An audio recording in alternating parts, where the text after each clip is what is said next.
Olá, pessoal. Vamos dar continuidade, então, à nossa aula aqui sobre reforma da Previdência.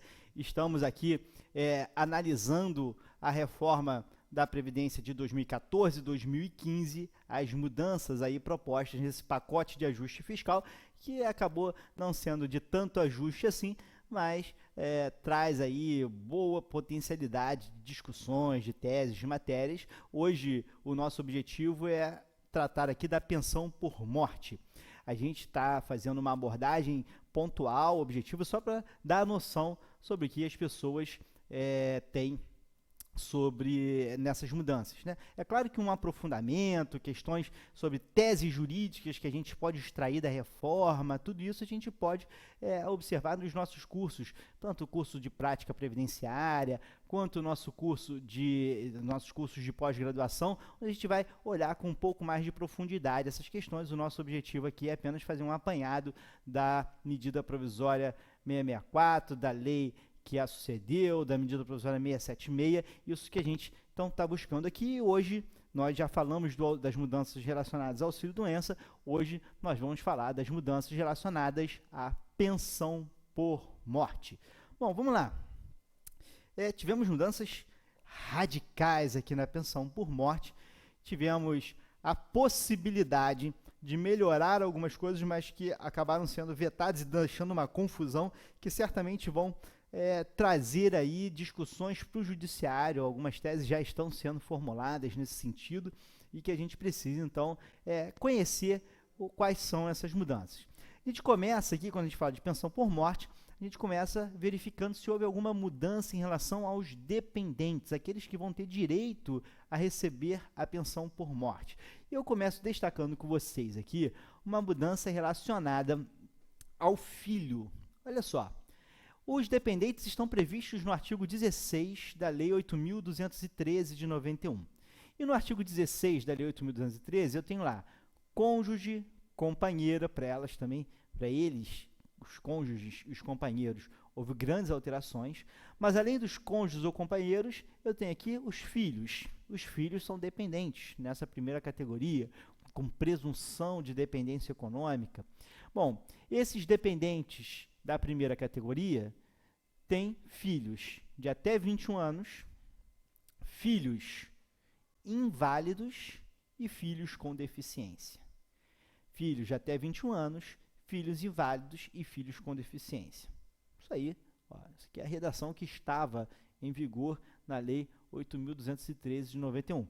Filho de até 21 anos, está ainda, né? 21 anos, inválido ou com deficiência. Reparem que desde sempre a gente trabalhava com a ideia do filho até 21 anos e filho inválido. Esses sempre tiveram aqui na Lei 8.213. Em 2011 é que a gente teve a inclusão dessa galera aqui, ó, o filho com deficiência. Mas a lei de 2011, quando inclui o filho com deficiência, faz isso para mostrar que o filho com deficiência vai ter direito à pensão por morte, mesmo sem ser inválido, porque a gente tem uma diferença muito grande do conceito de deficiência para o conceito de invalidez. Então, o conceito de deficiência não é invalidez.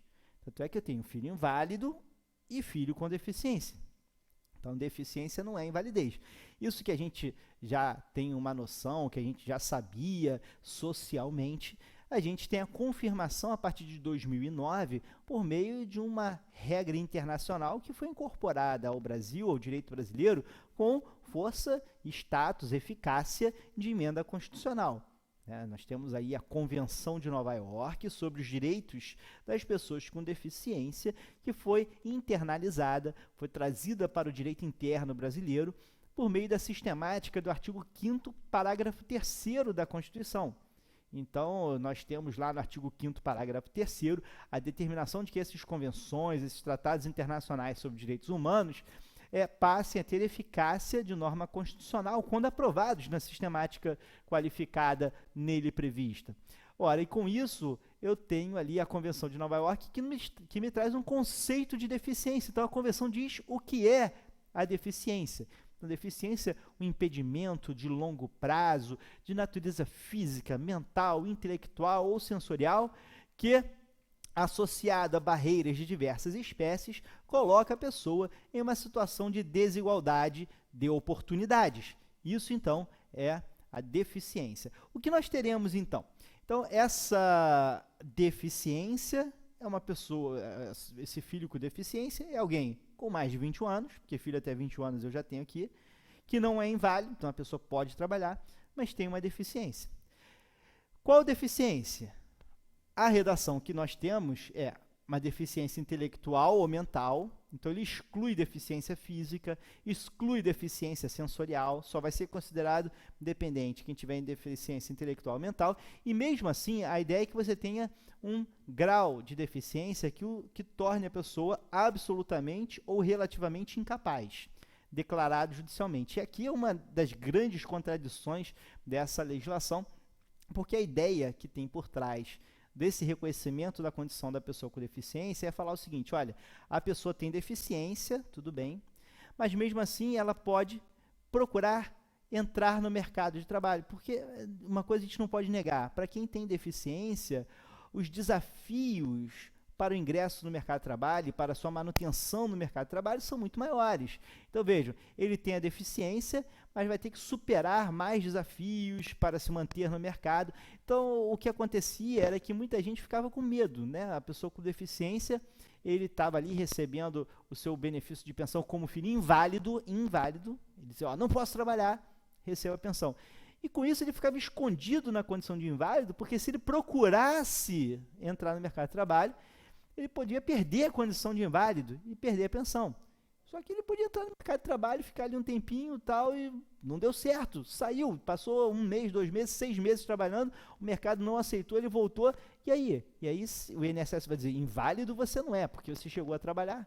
Então, rodou na pensão. Para que isso não aconteça, a lei hoje prevê. Pessoal com deficiência, vai lá, vai fundo, tenta no mercado de trabalho. Se você conseguir, maravilha, perfeito. Mesmo assim, você continua a ganhar a sua pensão. Se você não conseguir, opa, foi chato, não conseguiu, mas pelo menos a garantia da pensão continua aqui. Então, essa é a ideia desse dispositivo, um dispositivo de inclusão. Mas qual é o problema nele? Ao mesmo tempo que você estimula a pessoa a ter autonomia, entrar no mercado, fazer isso tudo, por outro lado, você diz, para ele garantir esse direito, ele tem que ser interditado. Tem que ser ali a sua incapacidade civil declarada judicialmente. Opa, o que é mais limitador do que interditar a pessoa? Né? Então, tentando corrigir essa previsão aqui, que hoje está na Lei 8.213, o Congresso Nacional trouxe uma outra redação, olha só, para o artigo 16, inciso 1º, quando a medida provisória 664, né, isso não constava na medida provisória 664, quando a medida provisória 664 foi ser apreciada pelo Congresso Nacional, o Congresso Nacional propôs a seguinte alteração. Olha lá, vai ser o filho menor de 21 anos, inválido, ou, olha só, que tenha deficiência intelectual ou mental, ou deficiência grave nos termos do regulamento. Então, ampliou bastante. Então, qualquer caso de deficiência intelectual ou mental, e nos casos das outras deficiências, deficiência grave. Então, não está exigindo interdição, não está exigindo uma declaração judicial, o que é muito óbvio, razoável, né? Mas, quando isso aqui foi para a sanção da Presidência da República, ia ser uma abertura importantíssima aqui na proteção da pessoa com deficiência, a Presidente da República, ó, pá, vetou. Vetada, então, essa alteração, não temos mais essa mudança, continua essa redação que está aqui. E o que é cruel nessa história toda é que até hoje isso não foi regulamentado, né? Então o INSS não concede esse benefício aqui. O INSS olha só para a invalidez, isso aqui ele resiste muito porque não foi regulamentado, não está no decreto, então não está no mundo. Ora, o que é engraçado nessa história é que a mesma mudança o Congresso propôs para o irmão. Na primeira categoria nós temos o cônjuge, o companheiro e o filho, na segunda categoria os pais, e na terceira categoria de dependentes, no artigo 16, inciso 3º, eu tenho o irmão. Que irmão? Olha só como é que eu tenho. Irmão não emancipado, menor de 21 anos, ou inválido, ou com deficiência. Então, igualzinho a redação. Aqui, o Congresso Nacional propôs a mesma coisa. Olha só como é que ficou. Irmão inválido, menor de 20 anos, ou que tenha deficiência intelectual ou mental ou deficiência grave, nos termos do regulamento. Esse não foi vetado. O inciso terceiro, a alteração no inciso terceiro não foi vetada, prevaleceu, olha só, está aqui, não foi vetado, prevaleceu. Então já tem gente falando o seguinte, opa, aquele veto da presidente da República, ela não quis que houvesse ampliação. Tudo bem, porque ela vetou. Só que pode ser que a lei queira. Olha só o detalhe, vamos já para o primeiro período da faculdade, você estudou no primeiro período da faculdade, tem gente que não, né? Mas, ou então não lembra, mas você deve ter estudado no primeiro período da faculdade sobre hermenêutica, interpretação, e você sabe que a vontade do legislador nem sempre é a vontade da lei. Então, a vontade da lei, mens legis, nem sempre coincide com a vontade do legislador, a mens legislatoris. Então, eu posso ter o legislador querendo uma coisa e a lei querendo outra, até porque a gente não sabe quem é propriamente legislador, né? Nesse processo legislativo, nós temos vários atores. A presidente da República é uma atora, mas nós temos como outros atores os congressistas, enfim. Então, o que nós temos aqui é um conjunto em que eu tenho ali a ampliação para o irmão e não tem ampliação para o filho. Opa, estranho, né? Já que o filho está em primeiro lugar. Primeira categoria de dependentes. A proteção previdenciária para ele deveria ser maior. Você tem para o irmão uma proteção maior, se amplia para o irmão, não amplia para o filho? Acho que dá caldo aí como tese. Principalmente porque, olha só que curioso nós temos aqui. A lei dizia, Lei 8.213, no artigo 77, dizia que a parte individual da pensão extingue-se para o filho, para a pessoa equiparada ou para o irmão, a partir do momento, pela emancipação ou pelo completar 21 anos, beleza, questão da idade, salvo se for inválido ou com deficiência intelectual ou mental que o torne absoluta ou relativamente incapaz. Era uma redação que estava de acordo com essa limitação. Então, vai cessar a pensão quando a pessoa completar 21 anos, a não ser que ela seja inválida, filho inválido, ou que ela tenha uma deficiência intelectual ou mental que torne absolutamente incapaz, ou seja, naqueles exatos termos, na incapacidade, dependendo de você ter a declaração judicial e tal. Mas hoje, a Lei 13.135, ela muda isso aqui, olha só. Vai cessar a pensão para o filho ou pessoa equiparada ao completar 21 anos, salvo se for inválido ou com deficiência. Ó, não está dizendo, ó, molezinha aqui de construir uma tese, não é?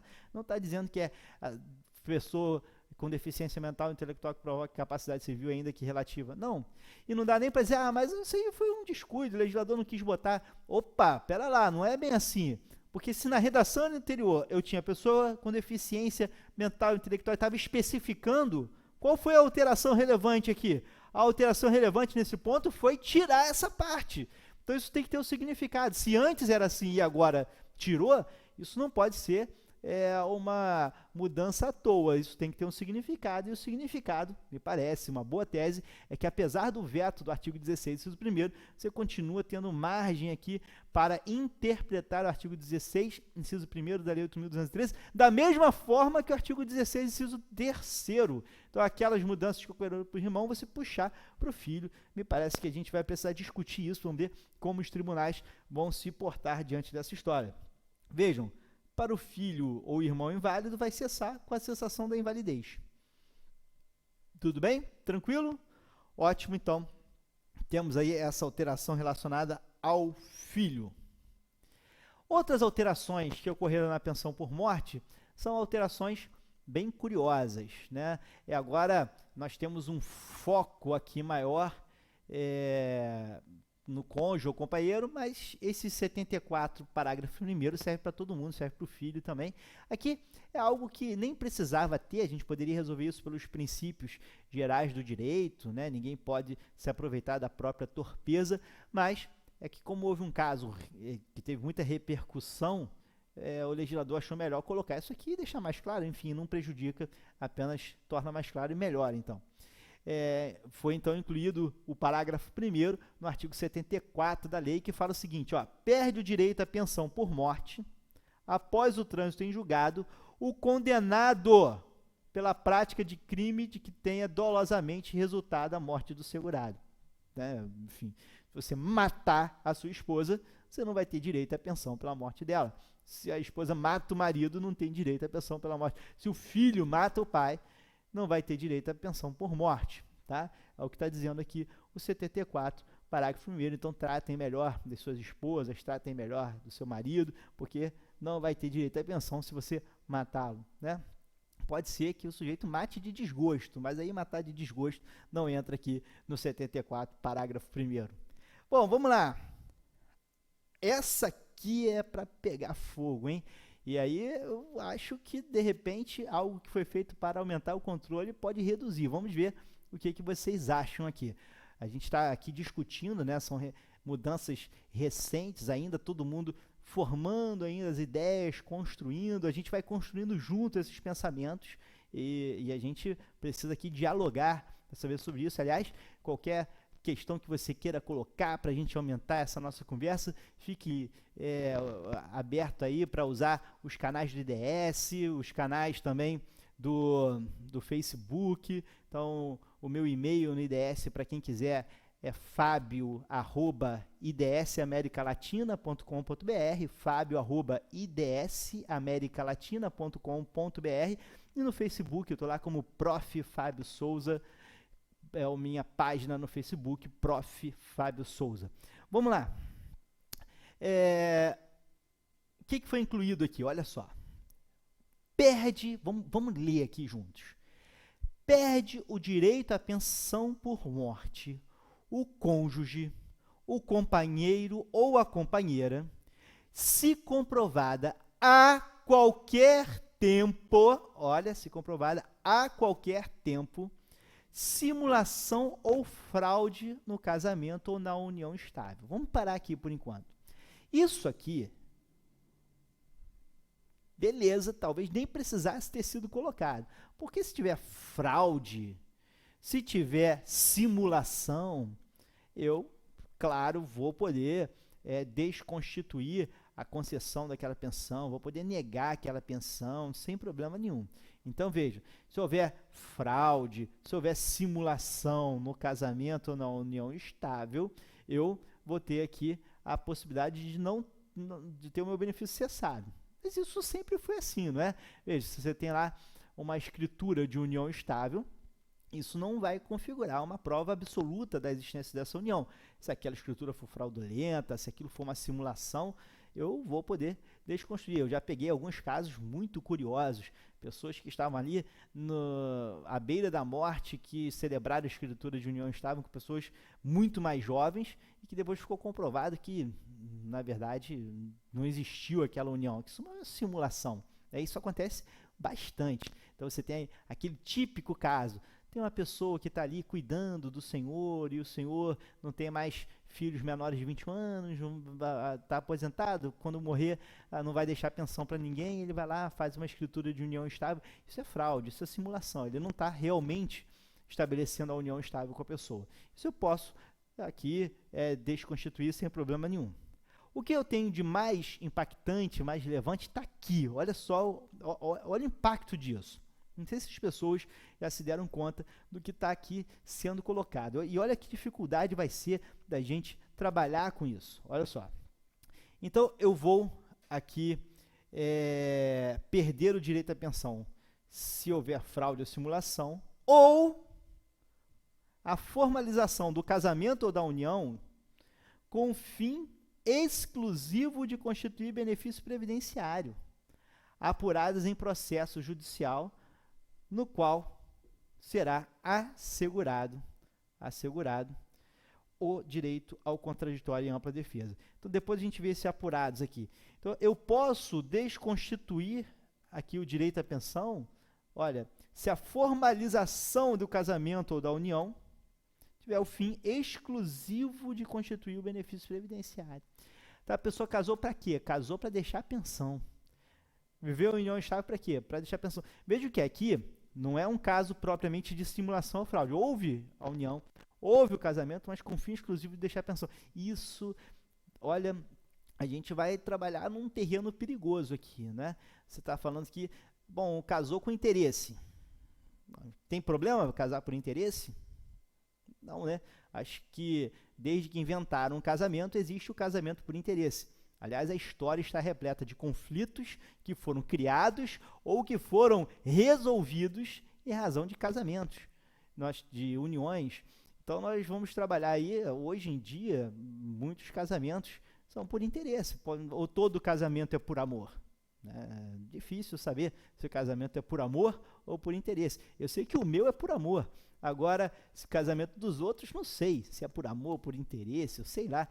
Agora, vejam, o que a lei está dizendo pode até casar por interesse, mas se o interesse for benefício previdenciário, está lascado, não vai ganhar a pensão. Então, se você for casar, case por outros interesses, mas que não seja deixar a pensão. Isso aqui é complicado porque você vai estar sempre em uma situação muito tênue entre essa hipótese e a hipótese de simulação, de fraude. Mas, ora, casou para quê? Para deixar a pensão? Será que eu posso proibir isso? Será que chega a estar de acordo com a Constituição? Acho que depende, é um limite muito tênue. Se você realmente casou exclusivamente com essa finalidade, será?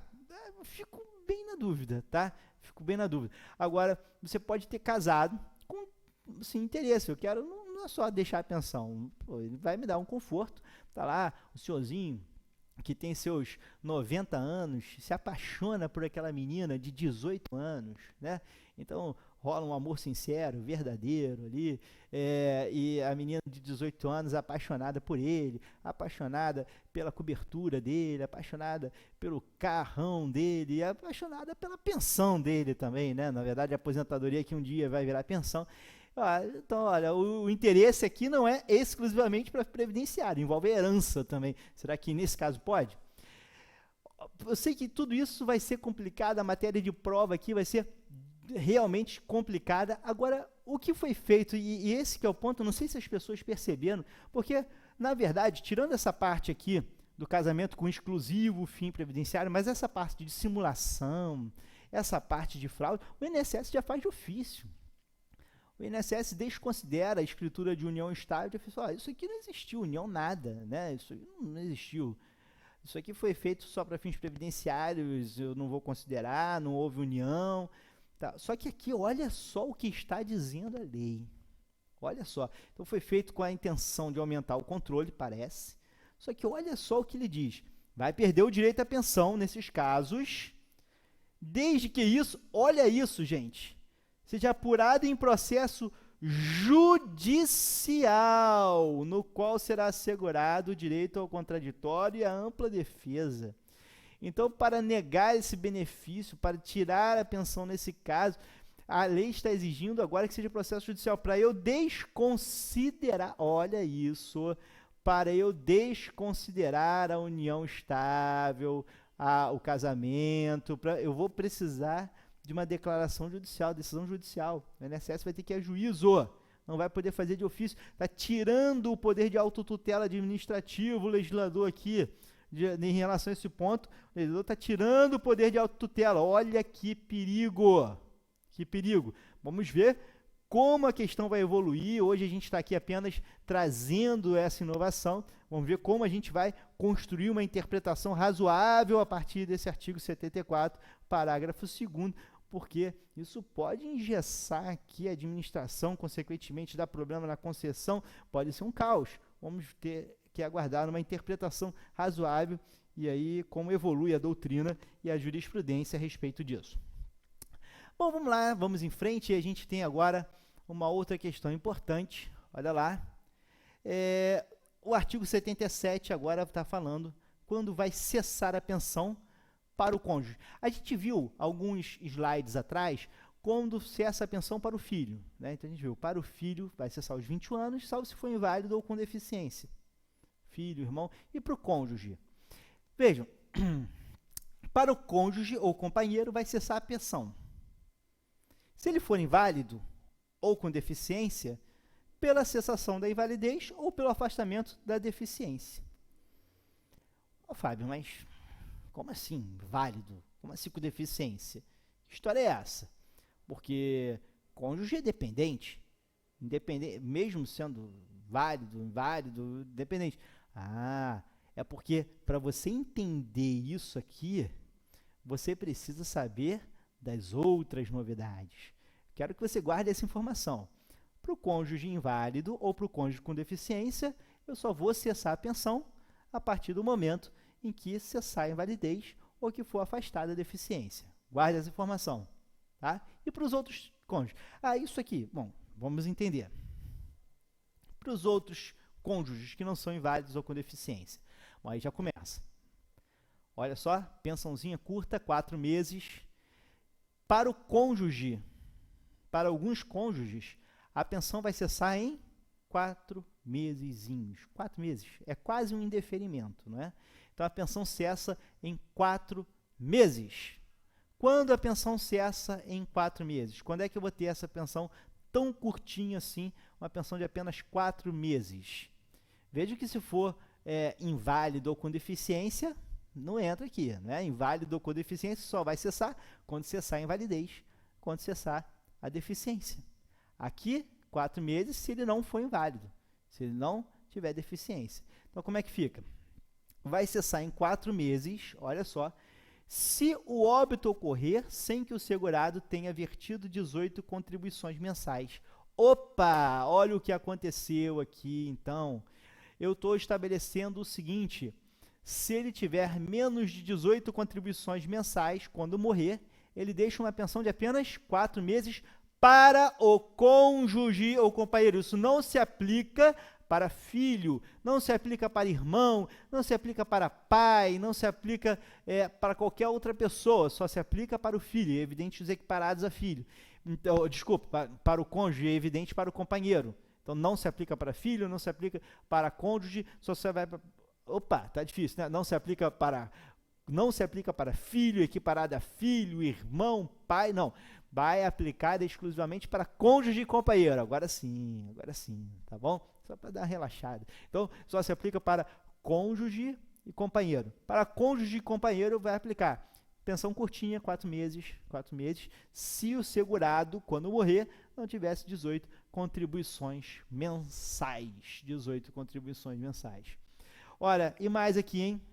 Uma outra possibilidade é se o casamento ou a união estável tiverem sido iniciadas em menos de 2 anos antes do óbito. Então, mesmo que ele tenha mais de 18 contribuições mensais, a pensão vai ser curtinha, 4 meses, se esse casamento, se essa união estável tiver menos de 2 anos.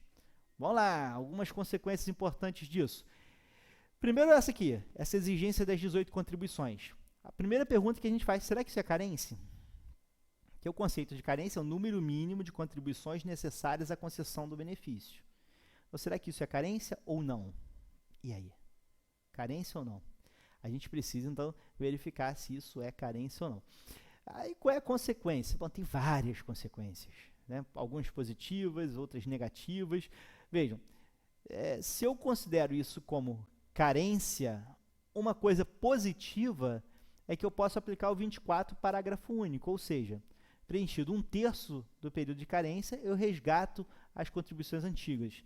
Ah, ele tinha contribuído 10 anos atrás, então tinha 120 contribuições, e agora ele estava aqui com 6 meses de contribuição, e morreu. Ele tinha lá 120 lá atrás, perdeu a qualidade de segurado, depois de muitos anos voltou a trabalhar, estava com 6 contribuições e morreu. Vai deixar a pensão curtinha, 4 meses, ou vai deixar a pensão maior? Bom, se for carência, eu aplico o 24, parágrafo único. O 24, parágrafo único fala o seguinte, a pessoa, quando preenche 1/3 do período de carência, ela tem direito a resgatar as contribuições da filiação antiga, da filiação anterior. Então, como ele tem as 6 contribuições, 1/3 desse período, ele vai poder resgatar aquelas 120 que estavam lá atrás, então morreu com muito mais de 120 contribuições mensais. Bom, perfeito, tudo bem, legal. Agora, se eu digo que não é carência, eu digo que isso aqui é tempo de contribuição, fica ainda melhor, né? Porque se eu estou considerando que é tempo de contribuição, sempre vou somar. Olha, não interessa se agora ele tinha 18 contribuições mensais, mesmo aquele período antigo, eu puxo, resgato, então não é carência. Acho que é uma interpretação melhor. Por outro lado, eu não preciso, então, a lei não está dizendo aqui que eu preciso de 18 contribuições mensais nessa filiação. Eu vou ter 18 contribuições mensais a qualquer tempo. Tá? Se eu tiver 18, aqui não está dizendo que é ininterrupta, nada disso. 18 contribuições. Se eu tiver 18 contribuições em qualquer momento, uma lá atrás, outra 10 anos atrás, outra 20 anos atrás, outra agora, se eu somei 18, beleza, é o que está sendo suficiente aqui. Tudo bem? Então, 18 contribuições mensais. Me parece que é melhor excluir dessa interpretação de que é carência isso aqui. Fora que você tem restrições na contagem da carência que você não vai aplicar aqui, lá no artigo 27 da lei, tem algumas restrições para contagem, aqui não é, até porque não pode ser considerado propriamente carência, porque você tem um número de contribuições que não é necessário para concessão. Mesmo sem isso aqui, você não tem carência. Aliás, o artigo 24, artigo 25, 26, inciso 1º da Lei 8.213, continua afirmando que para a pensão não tem carência. A proposta, a gente vai ver que tinha uma proposta, olha só, vou até colocar aqui agora, depois a gente volta aqui, isso foi rejeitado pelo Congresso. A proposta da medida provisória original do governo era estabelecer para a pensão por morte, estava lá no artigo 25, inciso 4º, uma carência de 24 contribuições. E aqui seria para todo mundo, inclusive para filho, né? Isso foi rejeitado pelo Congresso. Então, não tem carência para pensão por morte. Isso foi rejeitado. O Congresso não aceitou. Então, não tem carência para pensão por morte. E isso é confirmado pelo artigo 26, inciso 1º. Então, não tem carência para pensão por morte. Então, se não tem carência para pensão por morte, eu não vou interpretar isso aqui como carência, porque é pior interpretar como carência, vou interpretar como contribuições. Ele precisa ter esse período de contribuição aqui, de pelo menos 18 contribuições, mesmo que perdidas pelo tempo aí. Tá? Ótimo. Uma outra questão importante, então, aqui em relação ao casamento. Então, em relação às 18 contribuições, legal. Ao casamento, olha só, se tivesse sido... a ideia que está por trás se ele casou há menos de 2 anos, esse casamento ainda não impactou decisivamente a sua vida financeira, ou pelo menos tem menos riscos de ter impactado decisivamente a sua vida financeira, não impactou, ele pode se recuperar daquilo. Então, você paga uma pensão menor, 4 meses, porque aquele casamento não chegou ali a desestruturar as possibilidades que a pessoa tinha de iniciar uma vida de trabalho, enfim, são menos de 2 anos, questionável, enfim, não estou aqui defendendo o ato, só dando a justificativa. E aí, se ele está casado há menos de 2 anos, ou em união estável há menos de 2 anos, você tem uma pensão curtinha de apenas 4 meses. E olha só que curioso.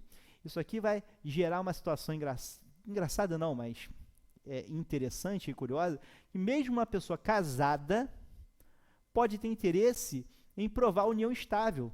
Porque se ele já vivia em união estável, estava vivendo em união estável há 5 anos, casou, 1 ano de casado, morre o segurado.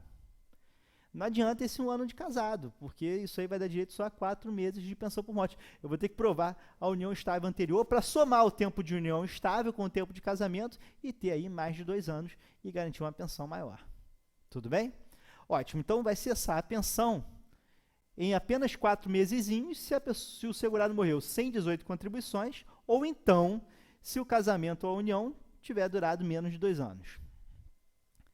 E se não, se a união durou mais de 2 anos, se ele tiver mais de 18 contribuições mensais, como é que fica essa hipótese? Aí fica assim, olha o que nós temos aqui. Vai cessar a pensão para o cônjuge ou companheiro transcorridos os seguintes períodos, estabelecidos de acordo com a idade do beneficiário na data do óbito, se o óbito ocorrer depois de vertidas 18 contribuições mensais e pelo menos 2 anos após o início do casamento da união estável. Ou seja, se a pessoa tiver mais de 2 anos de casamento ou de união estável e tiver mais de 18 contribuições mensais, o segurado, quando morreu, tinha mais de 18 contribuições mensais, aí eu vou aplicar essas regras. Vou até sair aqui para você dar uma olhadinha. A pensão para o cônjuge ou companheiro, a pensão para o cônjuge ou companheiro, ela passa a ser uma pensão temporária. Olha ali, eu tenho que olhar a idade desse cônjuge, a idade desse companheiro no momento da morte. Então, eu vou ver quantos anos tinha o cônjuge sobrevivente, o companheiro sobrevivente, no momento da morte.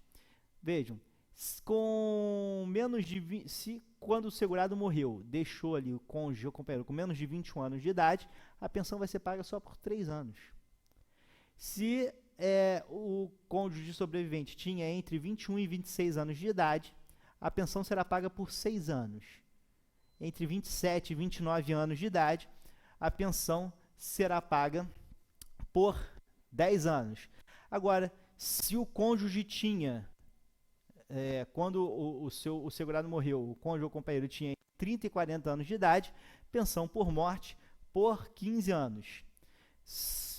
Olha lá, o sobrevivente, quando o segurado morreu, tinha entre 41 e 43 anos, 20 anos, ou então, aqui, se tinha mais de 44 anos, ou com 44 anos ou mais, né, a partir de 44 anos, aí a pensão é vitalícia. Reparem uma coisa aqui, uma coisa importante.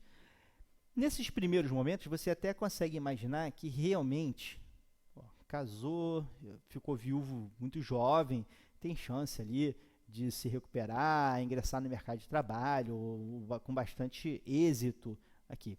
Agora chega um momento aqui que é complicado, não é? Vamos pegar esse último caso aqui. Olha só, imagine que uma mulher fica viúva aos 41 anos de idade.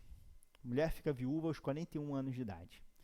E o marido morreu e ela ficou ali com 3 filhos. Um filho com seus 10 anos de idade, um filho com 8 anos de idade e outro filho com 5 anos de idade. Olha a hipótese, então, hein? Então, uma mulher com 41 anos viúva, um filho com 10, um filho com 8 e um filho com 5 anos de idade. Você está dizendo para essa mulher que daqui a 20 anos a pensão dela vai acabar. Então, quando ela tiver 61 anos de idade, vai acabar a pensão. Então, ela tem agora dos 41 aos 61 para conseguir um emprego, para conseguir a renda, para se sustentar, porque com 61 anos a pensão vai acabar. Tá? Só que não se esqueçam que agora ela é uma mulher com 3 filhos, já com 41 anos, e ela vai ter que entrar no mercado nessa condição. Será que é fácil? É fácil, com 41 anos de idade, entrar no mercado? É fácil, com 41 anos de idade e com filhos pequenos, entrar no mercado? Olha só que dureza. Vamos imaginar, vamos cogitar aqui, que na estrutura familiar dessa mulher, com o segurado quando ele era vivo, eles tinham no seu pacto familiar combinado que ela iria parar de trabalhar e iria cuidar da casa. Olha só que problema. Ela iria parar de trabalhar e iria cuidar da casa. Foi o pacto que eles fizeram, ajustaram isso. Muito comum ainda no Brasil. Né? Muito comum ainda no Brasil. Então, ela ia cuidar da casa.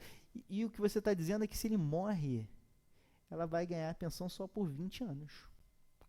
Problemático, né? Isso não se aplica só para o regime geral não, tá, galera? Isso se aplica também para os servidores públicos. Se aplica aqui também para os servidores públicos. Tá? Porque essa alteração se estendeu também para a Lei 8.112 de 90. Então, problemático aqui esse ponto, mas é o que nós temos aí. Foi a opção política que nós temos e essa é a proteção social que agora a gente está oferecendo para cônjuge e companheira. É necessário planejar, se adequar, isso é fundamental. Vamos em frente, o que nós temos ainda pela frente aqui, olha lá, artigo 77, nós temos aqui uma previsão importante, olha aqui, ó. Serão aplicados, conforme o caso, as regras das alíneas A, 4 meses, ou invalidez, né, dispensando, ou da linha C, se o óbito do segurado decorrer de acidente de qualquer natureza ou de doença profissional do trabalho, independentemente do recolhimento de 18 contribuições ou da comprovação dos 2 anos de casamento ou união. Ou seja, se a pessoa morre, se o segurado morrer em razão de acidente ou de doença profissional ou doença do trabalho, o que vai acontecer aqui é que nós vamos dispensar a ideia das 18 contribuições mensais. Nós vamos dispensar também a necessidade dos 24 meses aqui de união ou de casamento. Tá? Então, se a morte for acidental ou decorrente de doença profissional do trabalho, não vamos aplicar a exigência, vamos aplicar direto a linha A. Então, se o cônjuge sobrevivente for inválido ou tiver deficiência, vai recebendo enquanto tiver invalidez ou deficiência. Ou a linha C, aqueles prazos maiores de 3, 6, enfim, anos, se a morte decorre aqui desses casos. Olha que essas idades, né, que a gente estabeleceu aqui, essas idades de até 3 anos com menos de 21 anos, 6 anos de 21 a 26, a lei diz que elas não são permanentes, não. Tá? Olha só o que nós temos aí. Depois de 3 anos, em 2015, isso quer dizer que em 2018, pode haver aqui uma revisão das idades aí e aumentando as exigências, né? E o que vai acontecer? Olha, se houver um aumento da expectativa de vida brasileira, um aumento substancial, que pelo menos um ano inteiro na média nacional da expectativa de vida, eu posso ali mudar aquelas idades e tornar mais difícil ter uma pensão vitalícia, tá? Fazer ali um aumento proporcional a esse aumento. Então, daqui a 3 anos, pode ser que a gente tenha aí uma surpresa e fique ainda mais complicado, mais difícil ter uma pensão vitalícia. Um detalhe importante que está no artigo 77, parágrafo 5º, é que aqueles 18 meses de contribuição que eu preciso ter, eu posso contar o tempo no serviço público também. O tempo de contribuição a regime próprio também vai ser considerado aqui na contagem das contribuições mensais. Então, o tempo de contribuição no regime próprio eu posso contar para essas 18 contribuições mensais. Pois bem, um detalhe interessante é que, lembra aquela pensão para o filho com deficiência? Pois esse parágrafo 4º, que foi revogado agora, né, ele foi revogado, esse parágrafo 4º estabelecia que o filho com deficiência, ele entrava no racha da pensão normalmente, igualzinho, e continua entrando. Como é que você faz a divisão da pensão? Você pega os dependentes da categoria anterior, então os dependentes da categoria anterior sempre vão excluir os dependentes das categorias posteriores. Então, cônjuge, filho, tal, exclui pai, pai exclui irmão. Você pega os dependentes daquela categoria, então vamos imaginar ali os dependentes da primeira categoria. Entre os dependentes da primeira categoria, você vai dividir em partes iguais. Você divide em partes iguais entre os dependentes da mesma categoria. Então, vamos imaginar que você tivesse ali, morreu segurado, deixou a esposa e deixou um filho com deficiência. Vamos dividir em partes iguais, 50% para a esposa, 50% para o filho com deficiência. Legal, bacana, ótimo. E se esse filho começa a trabalhar? Se esse filho começa a trabalhar, antigamente, até então, esse filho começava a trabalhar, eu tinha uma redução da pensão para ele. Na verdade, isso aqui nunca chegou a ser aplicado, né? Porque, como eu disse para vocês, o INSS não pagava pensão para o filho com deficiência se ele não fosse inválido. Então, aqui, o filho com deficiência começava a pagar, a cota desse filho sofria uma redução de 30%. Isso agora acabou, o filho com deficiência pode trabalhar, que não vai ter essa redução, enfim, não vai ter, o que foi revogado sem nunca ter sido aplicado, né? Esse parágrafo 4º foi o que foi sem nunca ter sido. Ele foi revogado sem nunca ter sido aplicado. Muito bem, e essas são as novidades sobre a pensão por morte. Mais uma vez, eu coloco que aqui na pós-graduação, na atualização, nos módulos, mesmo aqui dos nossos sistemas auxiliares ao advogado, nosso home office e ao IDS Calc, nós vamos abordando aos poucos essas consequências da legislação previdenciária renovada aí pela essa reforma de 2014 e 2015. No próximo bloco, nós vamos estudar o fim do fator previdenciário em alguns benefícios. Na verdade, a inclusão da fórmula 8595. Estou esperando você para a gente discutir esse assunto. Até lá!